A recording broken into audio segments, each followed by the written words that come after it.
Que a graça do Divino Mestre esteja nos corações de todos os ouvintes.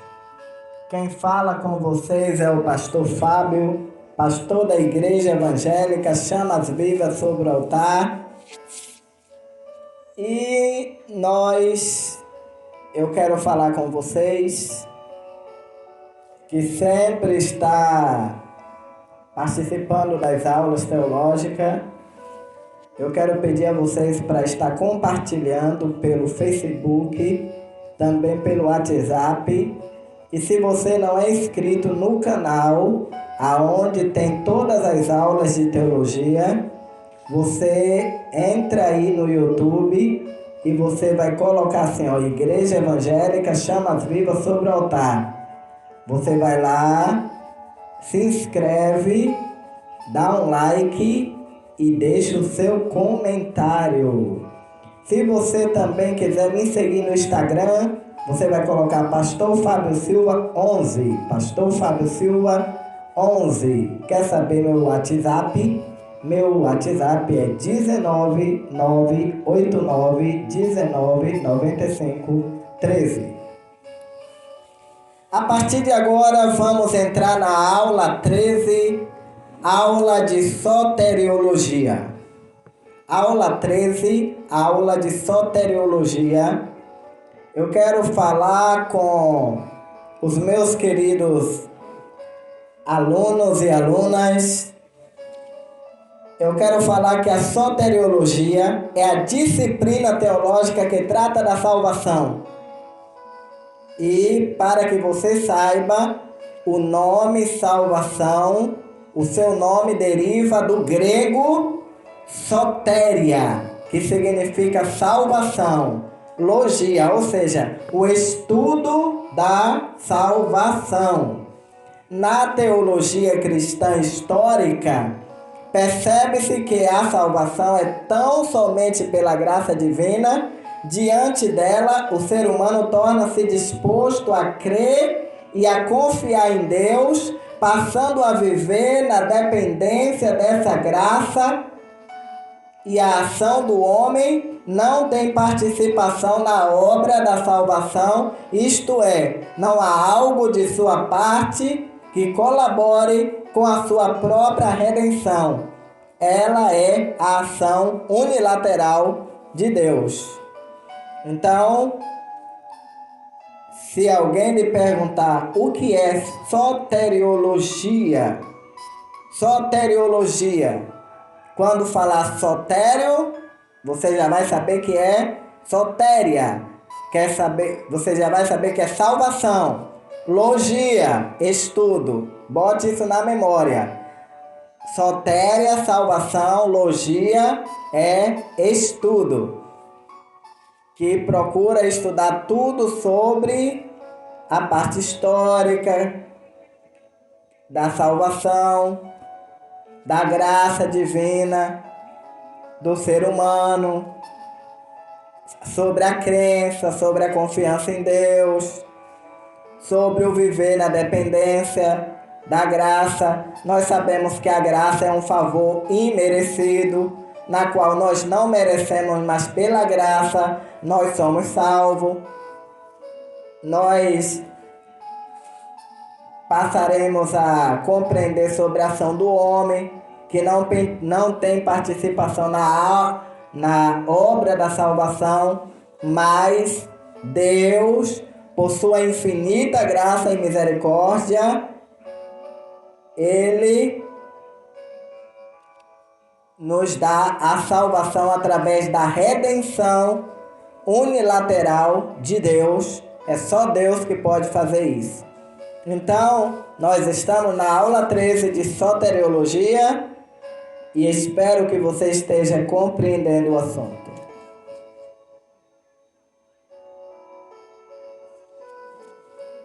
Eu quero falar um pouco, eu já falei um pouco com você sobre a graça. Eu quero dizer para você que a graça, meu amado e querido ouvinte, a graça é um poder dinâmico de Deus que provém imerecidamente para capacitar o homem a desejar e fazer sua vontade.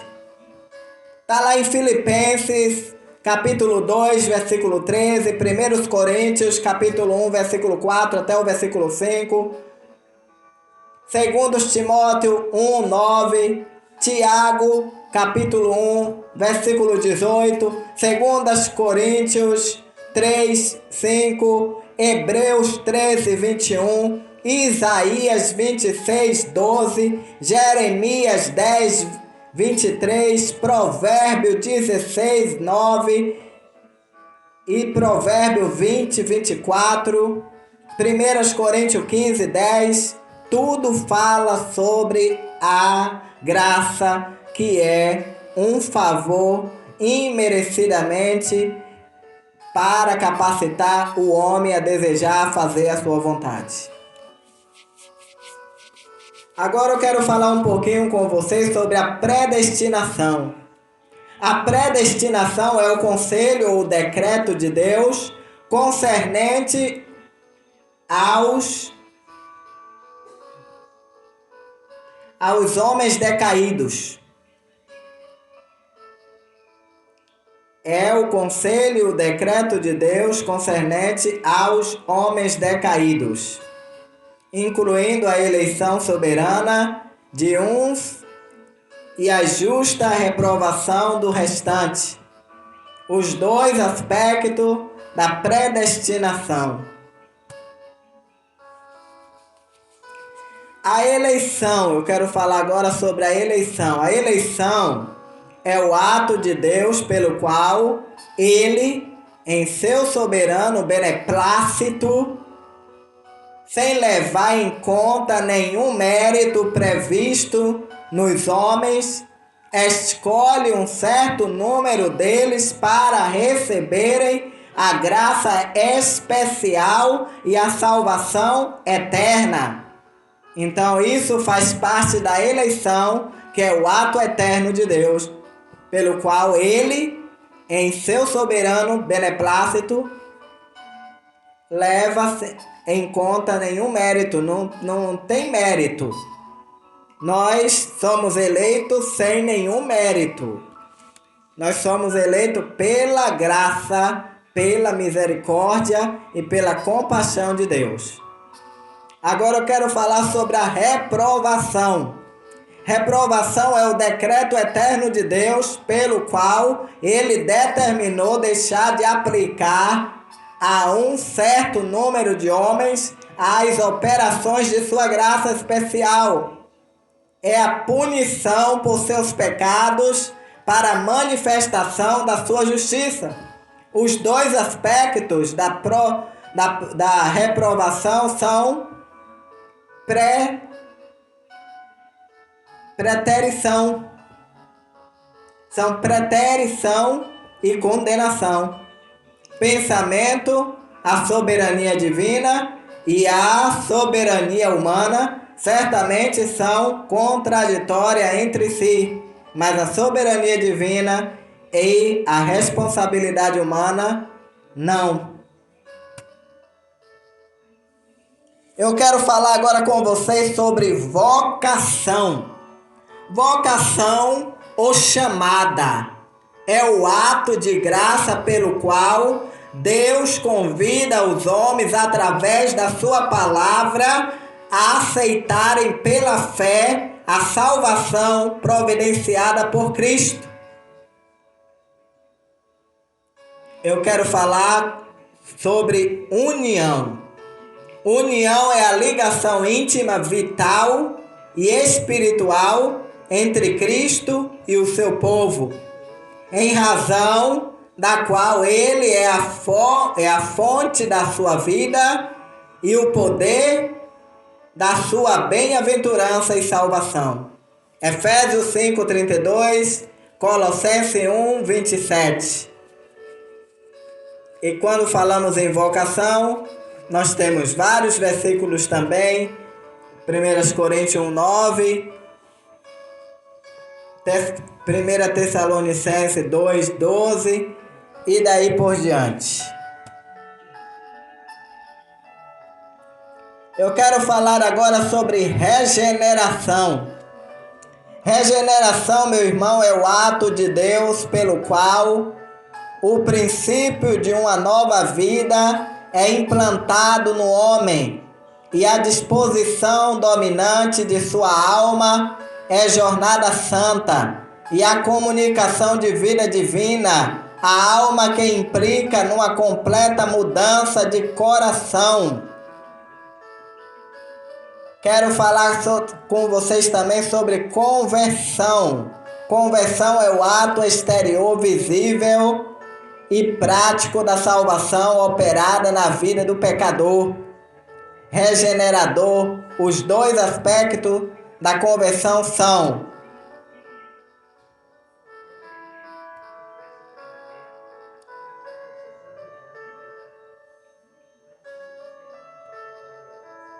arrependimento, que é o aspecto negativo da conversão, porque implica no abandono do pecado e em dizer não para as coisas pecaminosas. Fé é o aspecto positivo da conversão, porque implica em voltar em direção a Deus e em dizer sim para a sua palavra. Arrependimento é a mudança voluntária e consciente produzida na vida do pecador, efetuada pelo Espírito Santo, ao qual atinge sua mente, seus sentimentos e conduz o pecador ao abandono voluntário do pecado. Fé é um firme e seguro conhecimento do favor de Deus para conosco, fundado na verdade de uma promessa gratuita em Cristo e revelada às nossas mentes e selada em nossos corações pelo Espírito Santo.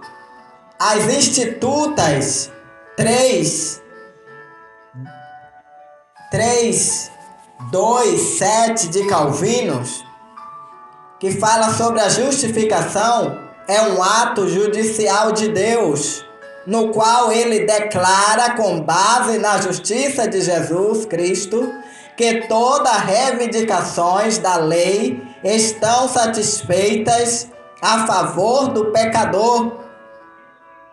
Na justificação estão incluídos o perdão, a adoção, a substituição vicária e a imputação. Os dois aspectos da justificação são remissão ou perdão. Aspectos negativos: a divina é anulada e o resultado da morte de Cristo se dá por meio da substituição na qual Cristo, nosso Cordeiro Pascual, se oferece para morrer em nosso lugar. A adoção é o aspecto positivo, é o crédito, é imputado e é o resultado da ressurreição de Cristo e dá por meio da imputação na qual a justiça de Cristo, que dá direito legal à adoção e é imputada ao crente, a regeneração opera uma filiação moral, enquanto que a adoção opera uma filiação legal. Remissão ou perdão é o aspecto negativo da justificação, pois quando Adão pecou, ele foi condenado pelo que fez de errado, ele pela sua iniquidade, como também pelo que deixou de fazer de certo, errando o alvo, pecando. Adão então pecou por ação. Ele pecou por ação de iniquidade, pecado consciente, voluntário, transgressão e omissão, pecado. Cristo, em sua obra vicária, corrigiu positivamente os mandamentos de Deus, pois a lei inclui mandamentos negativos. Não adulterarás, mandamentos positivos. Amarás a Deus, o perdão. Também fala sobre o perdão. O perdão é, portanto, o ato judicial de Deus, pelo qual Ele concede ao pecador na cruz os benefícios resultantes da obediência passiva de Cristo. O perdão é o resultado da morte de Cristo, enquanto que a adoção, o aspecto positivo da justificação, é o resultado da ressurreição de Cristo. Na morte, Cristo aniquilou o pecado, na ressurreição trouxe justiça. O perdão é operado mediante a substituição. A justiça é concedida por meio da imputação. O perdão é concedido na cruz. A justiça é imputada no tribunal de Deus. Eu quero falar agora um pouco sobre a nota da remissão. Remissão não é o mesmo que redenção. Veja, redenção íntegra 17. A adoção é o ato judicial de Deus, resultado prático da regeneração, pelo qual Ele mesmo declara seus filhos, emancipando e herdeiros da vida eterna. A adoção não deve ser confundida com regeneração, pois na adoção Deus coloca o pecador, que já é seu filho, regenerado na posição de filho adulto. Na adoção não há transformação interior moral. A adoção não muda o interior do pecador, muda a sua posição perante Deus. Deus não adota pecadores não regenerados. Deus não adota pecadores não regenerados. Deus só adota aqueles que já são seus filhos. Imputação. Imputação, meu irmão, é o ato de Deus pelo qual Ele debita meritoriamente na conta da humanidade o pecado de Adão, e judicialmente na conta de Cristo o pecado da humanidade, e gratuitamente na conta da humanidade a justiça de Cristo. Primeiro, imputação significa debitar, atribuir a alguém a responsabilidade ou lançar na conta de alguém. Paulo ensina esta doutrina quando assume a dívida de Onésimo. Do mesmo modo, Jesus Cristo tomou a nossa dívida. Substituição é o ato judicial de Deus, pelo qual Ele pune os pecadores pelos seus pecados, provendo um substituto qualificados, sobre o qual Ele recaiu todo o pecado, a culpa imputado à humanidade. Por causa do pecado de Adão, um substituto qualificado deveria possuir. Perfeita encarnação deveria ter a natureza humana completa para poder representar adequadamente a humanidade. Perfeita identificação deveria ter profunda identificação com o sofrimento humano. A nossa identificação com Cristo é tão perfeita que somos identificados com Ele na sua morte.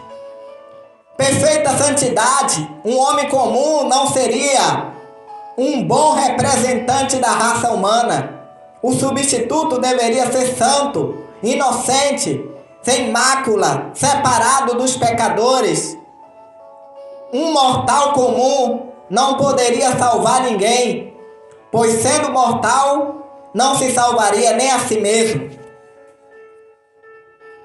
Santificação é a graciosa e contínua operação do Espírito Santo pela qual ele liberta o pecador justificado da corrupção do pecado, renova toda a sua natureza à imagem de Deus e capacita a praticar boas obras. Santificação significa separado do pecado, separado da transgressão, separado de tudo aquilo que desagrada a Deus. Isso é santificação. Isso é que é a graciosa, contínua operação do Espírito Santo pela qual ele liberta o pecado da justificação da corrupção do pecado e renova toda a sua natureza, a imagem de Deus, e capacita a praticar boas obras. Vamos agora para o esquema da salvação. Esquema da salvação é o espírito, alma e corpo. Tempo, passado, presente, futuro. Em relação ao pecado, penalidade, poder, presença. Em relação ao pecador, justificação, regeneração, santificação e redenção. Ocasião: morte, ressurreição de Cristo. Do novo nascimento até o encontro com Cristo. Arrebatamento e segunda vinda de Cristo. Perseverança é a contínua operação do Espírito Santo no crente, pelo qual a obra da graça divina, iniciada no coração, tem prosseguimento e se completa, levando os salvos a permanecerem em Cristo e a perseverarem firme na fé. A perseverança representa o lado humano. Segurança é a garantia eterna e imutável da salvação, iniciada e completada por Deus no coração dos regenerados. A segurança representa o lado divino. Redenção é o ato gracioso de Deus pelo qual ele liberta o pecador da escravidão, da lei do pecado e da morte, mediante o pagamento de um resgate. A necessidade da redenção, todas as escrituras humanas, todas as criaturas humanas da terra pertencem a Deus, mas não são todas de Cristo. O homem só se torna propriedade exclusiva de Cristo mediante a obra da redenção. O mundo, sistema, é de Satanás, e as criaturas humanas que estão no mundo pertencem a ele. Por isso, era necessária a redenção, para que através de Cristo Deus resgatasse e comprasse do mundo os que viria a crer nele, para que através da redenção passassem a pertencer a Cristo. Se um homem ainda não foi redimido, embora sendo criatura de Deus, continua sendo filho do diabo, do qual ele é escravo. Somente os filhos de Deus são verdadeiramente livres.